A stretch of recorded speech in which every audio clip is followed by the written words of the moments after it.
Hi hello friends, welcome back to media talks. நான் உங்கள் Mounika. So அடடடா அப்கமிங்கில் நம்ம அத்தையோட ஆட்டமுமே இருக்கும் போலையே. நமக்கு வந்து ஷூட்டிங் ஸ்பாட்லேருந்து கிடச்ச அப்டேட் உங்களுக்காக இங்கே நான் ஷேர் பண்ணியிருக்கேன். கொஞ்சம் டிலே தான். இந்த அப்டேட் வந்து பார்த்திங்கன்னா தேர்ஸ்டேவே வந்து நம்ம அத்தைக்கு ஷூட்டிங் வந்து போயிருக்கு. இது எல்லாமே வந்து பார்த்திங்கன்னா நம்ம பாப்பா, அதாவது நர்மதா பாப்பா வந்து ஏஜ் அட்டன் பண்ணியிருக்காங்களே, ஸோ அந்த ஃபங்க்ஷனுக்காக தான் வந்திருப்பாங்க போல். தேர்ஸ்டே எபிசோடில் தான் நினைக்கிறேன் நம்ம பாட்டியுமே சொல்லுவாங்க, எனக்கு என் பொண்ணை பார்க்கணும் போல் இருக்குது, நான் ஊருக்கு போயிட்டு வரேன் அப்படின்னு சொல்லிட்டு. அவங்க சொன்னதுமே அவங்க பொண்ணுமே அந்த மாதிரி என்ன ஒரு இது ஒத்துமை பாருங்கள், அவங்க நினச்சதுமே அவங்க பொண்ணு வர மாதிரி ஒரு ட்ராக் கொண்டு வந்துட்டாங்க. ஸோ அதே மாதிரி வந்து பார்த்திங்கன்னா ஃபங்க்ஷன் ட்ராக் வந்து வரப்போகுது. ஸோ நம்ம அத்தையை பற்றி சொல்ல தேவையில்லை, அவங்க இடக்கு முடக்காக தான் பேசுவாங்க.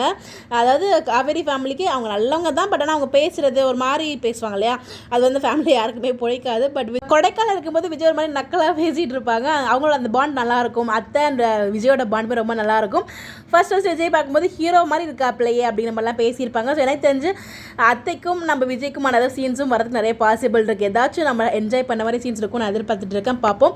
ஸோ இதை பற்றி உங்களுடைய கருத்துக்கள், இது அத்தை இங்கே இருப்பாங்களா இல்லை திருப்பி போயிடுவாங்களா ஃபங்க்ஷன் முடிஞ்சது அப்படின்னு ஒரு கேள்விக்குறியாக தான் இருக்குது. பார்ப்போம்.